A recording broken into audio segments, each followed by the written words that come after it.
اعوذ باللہ من الشیطان الرجیم بسم اللہ الرحمن الرحیم الحمد للہ رب العالمین والصلاة والسلام علی سید المرسلین وعلی آلہ واصحابہ اجمعین۔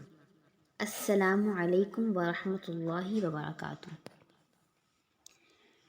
ایک بار حضرت عبداللہ بن عمر رضی اللہ تعالی عنہ ایک دفعہ مدینہ منورہ سے باہر تشریف لے جا رہے تھے۔ خدام بھی ساتھ تھے۔ کھانے کا وقت ہو گیا۔ خدام نے دسترخوان بچھایا، سب کھانے کے لیے بیٹھے۔ ایک چرواہا بکریاں چراتا ہوا گزرا، اس نے سلام کیا۔ حضرت ابن عمر رضی اللہ تعالی عنہ نے اس کی کھانے سے تواضع کی تو اس نے کہا کہ میرا تو روزہ ہے۔ حضرت ابن عمر رضی اللہ تعالی عنہ نے فرمایا کہ اس قدر سخت گرمی کے زمانے میں کیسی لو چل رہی ہے، جنگل میں تو روزہ رکھ رہا ہے۔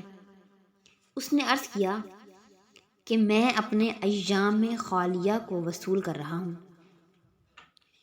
یہ قرآن پاک کی ایک آیت شریفہ کی طرف اشارہ تھا جو سورۃ الحاقہ میں ہے کہ الحق تعالی شانہ جنتی لوگوں کو فرما دیں گے کہ کلوا واشربوا ہنیئا بما اسلفتم فی الایام الخالیہ، جس کا ترجمہ ہے کھاؤ اور پیو مزے کے ساتھ ان اعمال کے بدلے میں جو تم نے گزرے ہوئے زمانے میں یعنی دنیا میں کیے ہیں۔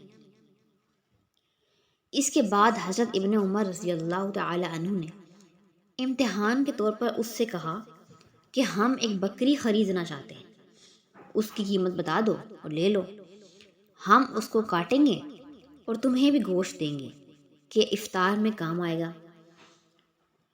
تو اس نے کہا کہ یہ بکریاں میری نہیں ہیں، میں تو غلام ہوں، یہ میرے سردار کی بکریاں ہیں۔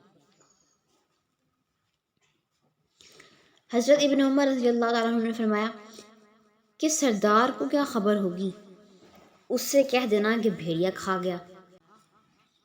اس نے آسمان کی طرف اشارہ کیا اور کہا فَأَيْنَ اللَّهُ فَأَيْنَ اللَّهُ، مطلب کہ اللہ تعالیٰ کہاں چلے جائیں گے، یعنی وہ پروردگار تو دیکھ رہا ہے۔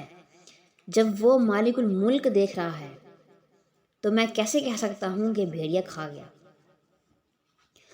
حضرت ابن عمر رضی اللہ تعالیٰ عنہ تعجب اور مزے سے بار بار فرماتے تھے، ایک چرواہا کہتا ہے این اللہ این اللہ، یعنی اللہ تعالیٰ کہاں چلے جائیں گے، اللہ تعالیٰ کہاں چلے جائیں گے۔ اس واقعے کے بعد حضرت ابن عمر رضی اللہ تعالی عنہ شہر میں واپس تشریف لائے تو اس غلام کے بارے میں معلومات لی اور اس غلام کے آقا سے اس غلام کو اور بکریوں کو خرید کر غلام کو آزاد کر دیا اور وہ بکریاں اسی کو دے دی۔ یہ اس وقت کے چرواہوں کا حال تھا کہ ان کو جنگل میں بھی یہ فکر تھا کہ اللہ تعالیٰ دیکھ رہے ہیں۔ سبحان اللہ۔ اللہ تعالیٰ ہمیں صحیح سمجھ عطا فرمائے اور ہمارے گھروں پہ اپنی خاص رحمت نازل فرمائے۔